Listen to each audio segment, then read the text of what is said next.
ای همیشگی ترینش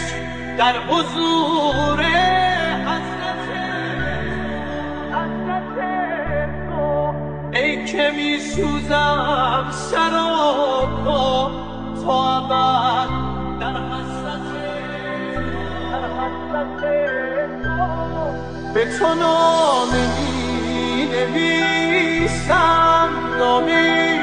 نوشته بر که به اسم چو رسیدم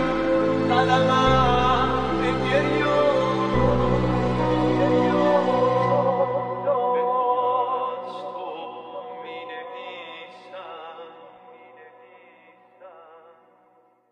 ای همیشگی ترینش